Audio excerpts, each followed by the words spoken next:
Shalom Bapak Ibu Saudara. Renungan kita pagi hari ini menyambung yang kemarin. Kita sudah bicara mengenai dimensi Elohim, tapi sekarang kita bicara fokus kepada hidup kekal. Isu terjemahannya itu sebenarnya itu istilah Yunaninya Zoe Aionios, itu diberikan kepada kita langsung ketika kita percaya kepada Yesus. Ungkapan percaya Yesus mendapat hidup kekal itu dalam Injil Yohanes terutama itu sangat banyak. Oke. Nah, jadi kita sudah pahami bahwa Zoe Aionios itu adalah hidup jenis Elohim yang saat ini jalani oleh Elohim, ya, yang ada dalam dimensi kekal itu, tapi yang masuk ke dalam dimensi waktu sehingga dia harus bertumbuh, ya. Nah, contoh yang paling bagus untuk berbicara soal pertumbuhan hidup Elohim ini yang dalam batin kita ditaruh ini, itu perumpamaan penabur. Mari kita lihat sebentar ya perumpamaan penabur. Saya rasa semua kita sudah tahu lah itu perumpamaan dalam Matius 13 itu sangat populer sekali ya. Nah, jadi ini penabur tentu Yesus yang memberikan benih firman. Nah, firmannya pun secara khusus itu adalah firman tentang kerajaan sorga. Yesus tidak beritakan yang lain. Yesus, Yohanes Pembaptis, para rasul semua memberitakan satu tema. Kerajaan sorga ya, yang akan ditegakkan di muka bumi ya pada waktu kedatangannya, orang Kristen biasa bilang kedua kali. Dan kerajaan sorga itu akan menaklukkan segala sesuatu sampai langit dan bumi baru, sampai Bapa menjadi semua dalam semua. Nah, kenapa ini saya harus tekankan begini? Karena dalam kekristenan ada banyak nih injil-injil lain, konsep-konsep sorga yang lain. Percaya Yesus masuk sorga, dalam arti sorga nunjau di sana. Naiklah kita ke sana, di sana apa katanya rumah Bapa, apartemen bagus, jalannya dari emas, kerjanya nyanyi-nyanyi aja. Ini konsep sorga yang dongeng ya, walaupun itu dipercaya oleh banyak orang Kristen. Kenapa? Karena tidak memahami tentang kerajaan sorga. Tapi itu pun juga kasih karunia. Mari saya baca dulu Matius 13 itu. Murid-murid nanyakan, kenapa engkau bicara kepada mereka dalam perumpamaan kepada orang banyak, orang umat pilihan Tuhan Israel itu? Yesus jawab ayat 11. Kepadamu, murid-murid Yesus yang dipilihnya itu ya. Kepadamu diberi karunia untuk mengetahui rahasia kerajaan sorga, tetapi kepada mereka tidak. Jadi kedaulatan Tuhanlah untuk memilih dari antara yang dipanggil, ya, untuk memberikan pewahyuan atau misteri tentang kerajaan sorga. Dalam kekristenan itu ada banyak yang dipanggil, sedikit yang dipilih. Nah, yang dipilih inilah yang diberikan kasih karunia untuk memahami misteri daripada kerajaan sorga. Itulah benih yang Yesus taburkan. Kalau para pengkhotbah di mimbar-mimbar banyak nabur benih firman yang lain-lain ya, Injil yang lain-lain ya, kemakmuran lah, kesehatan, mujizat lah, apa semua kebutuhan manusia mulainya kan. Bukan itu yang Yesus taburkan. Yesus menabur benih, yaitu firman kerajaan sorga. Oke. Nah, ada yang bertumbuh, ada yang enggak, ini kita lihat di sini ya. Ada yang mengerti, ada yang enggak ngerti ya, begitu tanah yang berbatu itu, tanah yang pinggir jalan itu ya, trotoar itu ya, keras itu, enggak masuk firmannya. Ya ini bukan orang Kristen, belum lahir baru ini. Kemudian ada yang kedua, tanah yang berbatu. Nah ini dia langsung terima, bertumbuh dia. Itu berarti dia orang Kristen, jenis orang Kristen yang tanah punya hati berbatu, artinya begitu datang penganiayaan dia tinggalin ya, karena apa, enggak kuat, enggak berakar ya, enggak berakar. Yang ketiga, ini benih yang tabur di semak duri. Jadi dia sempat bertumbuh juga, tapi dia dijepit oleh semak duri. Ini berbicara tentang tipu daya kekayaan ya, dengan kekhawatiran dunia ini ya, jangan bertumbuh. Nah, ada satu lagi tanah jenis keempat yang dia bertumbuh. Inilah yang mendapat kasih karunia ya, memahami kerajaan sorga dan dia bertahan dalam kebenaran kerajaan sorga itu. Walaupun barangkali tentu biasanya ya, bukan biasanya, memang dikucilkanlah dia dalam dunia kekristenan. Karena dunia kekristenan tidak bisa lagi menerima kerajaan sorga itu, misterinya itu. Karena sudah terlalu banyak apa ya, kalau menurut saya sih tipu-tipunya itu ya. Ya baik ajaran sorga dongeng ya, baik ajaran neraka kekal, baik ajaran belum lagi nanti yang praktis persepuluhan, buat sulung, duit, udah sulit ya.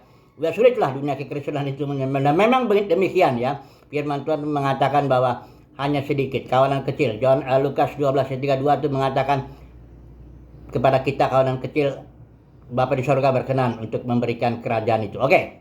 Nah, sekarang bagaimana nih pertumbuhan? Ada yang berbuah 30, ada yang berbuah 60, ada yang berbuah 100 kali lipat. Itu semuanya kasih karunia Tuhan. Oke, sekarang kita mau masuk nih. bagaimana ya kita bisa mengukur pertumbuhan hidup joy yang Tuhan berikan ini? Memang nggak mudah, ya, mengukur itu nggak mudah.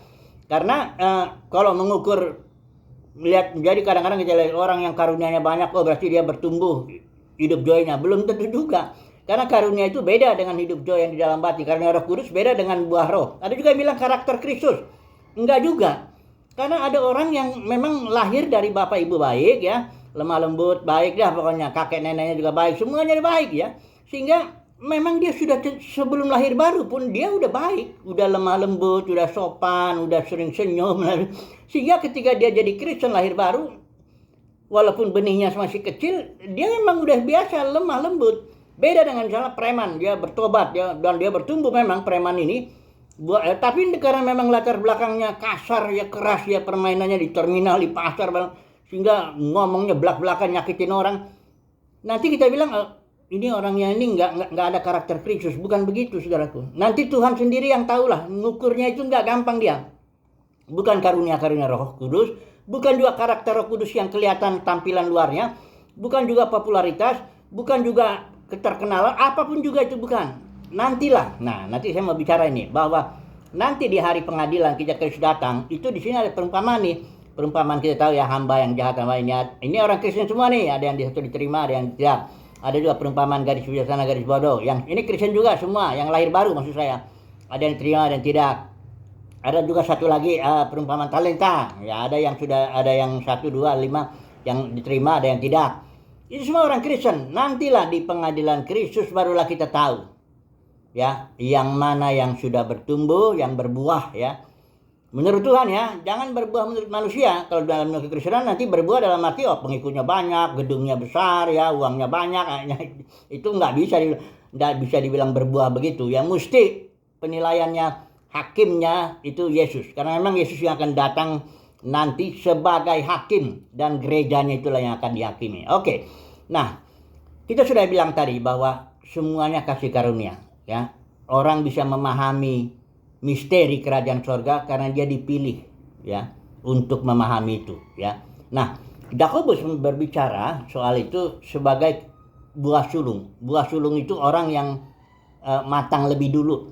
Kalau petani di Israel itu, atau hukum buah sulung itu petani itu lihat mana seberkas buah sulung yang sudah matang lebih dulu, itu yang dipersembahkan kepada Tuhan, ya, sebagai buah sulung, persembahan buah sulung, ya, first fruit, ya. Nah, kalau dalam gereja juga ada buah sulungnya. Itu orang-orang yang dipilih, yang memahami misteri kerajaan surga, yang matang lebih dulu.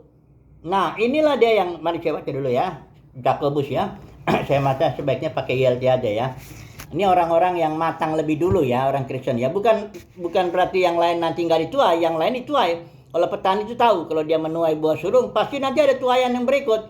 Tapi ini yang lebih dulu nih, yang matang lebih dulu. Mari saya baca dulu, ya. Yakobus 1 ayat 18, yang telah menentukan, ini kan ditentukan kita ini, agar kita menjadi suatu buah sulung, ya, dari ciptaannya.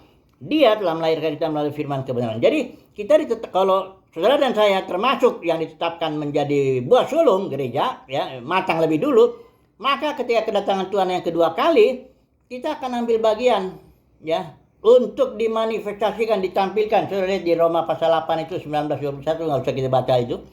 Sering itu saya singgung di situ. Ketika kedatangan Tuhan, buah sulung itu akan dipermuliakan bersama dengan Kristus, diberikan tubuh kemuliaan. Untuk apa? Untuk memerdekakan ciptaan.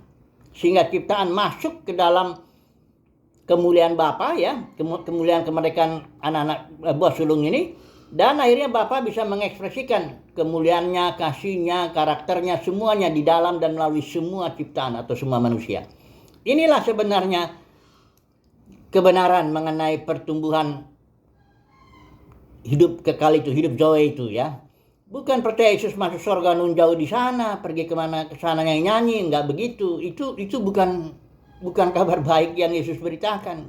Bukan yang dinyatakan oleh Alkitab Perjanjian Baru ini, bukan. Ya, semoga, ya, jadi kesimpulannya bagaimana nih? Ya, semogalah saudara dan saya termasuk orang-orang yang ditentukan menjadi buah sulung, artinya yang matang duluan, yang paham duluan tentang misteri kerajaan sorga, ya, yang ambil bagian nanti dalam kedatangan Tuhan yang kedua kali yang menegakkan kerajaan surga di bumi, ya. Semoga itu aja, karena kalau kita nggak ditetapkan, hanya dipanggil aja lahir baru, ya sudah, itu rencana Bapak ya lain lagi untuk itu ya. Kita nggak ambil bagian dalam kerajaan 1000 tahun yang akan ditegakkan di muka bumi ini. Semoga itu adalah kesimpulannya. Semoga saudara dan saya termasuk orang-orang yang bukan hanya dipanggil, tapi dipilih. Dan bukan hanya dipilih, tapi kita belajar setia. Haleluya. Amin.